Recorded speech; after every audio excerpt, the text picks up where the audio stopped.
We begin tonight with new information in the tragedy on thin ice in Livingston County. Welcome to 7 News Detroit at 6. I'm Mike Duffy. And I'm Glenda Lewis. Thank you for joining us tonight. Today we learned that the man passed away who was 89 years old. Many of you saw this video yesterday. The man was ice sailing when he fell through.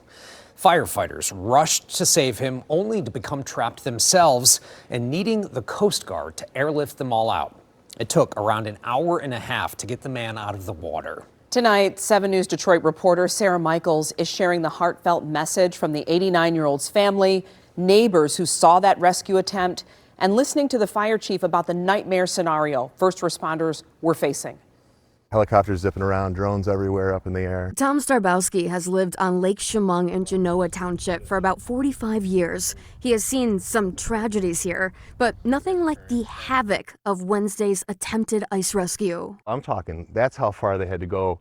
When you see the highest chunks of ice out there. Starbowski tells me it was pure chaos here around 2 p.m. when neighbors noticed an older gentleman bobbing in the middle of the lake. The Brighton Fire Department worked to swim and climb about 400 yards through the half-iced over waters to rescue him. I wouldn't let my kids, I would not go out there. I wouldn't even want to see a dog go out there. After about an hour and a half, the U.S. Coast Guard was able to lift the man from the water. We are now learning that the victim was 89 years old. He tragically did not survive and was on the lake because he was ice sailing. I put my boat away on Sunday because I didn't feel the ice was going to last any longer. Lake resident David Carey tells me people, including himself, ice sail on this lake all the time. He gave us this video showing how it's done with an ice boat. If you get a decent wind, you can be clipping along at 20 or 30 or 40 miles. Now this is about what the ice looked like Wednesday afternoon,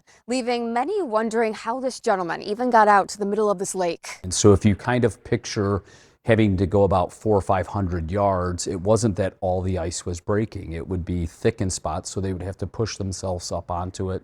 They would be able to crawl a little bit and then fall through. The Brighton fire chief says they had 15 team members working relentlessly to try and save this man. They had crews in boats using sledgehammers, younger members trying to swim, and a dive team. The firefighters themselves in the water dangerously long. At this point, everybody just needs to stay off all the ice in the area. I reached out to the family of the 89-year-old. They told me that at this time they do not wish to release their father's name.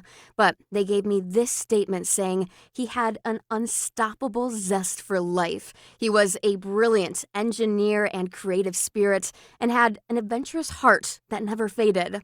Writing that they are forever grateful for the first responders who worked tirelessly to save him. When you look at firefighters, they're going to do heroic things when lives are on line, and that's exactly what it was. In Genoa Township, Sarah Michaels, 7 News Detroit. Thank you, Sarah.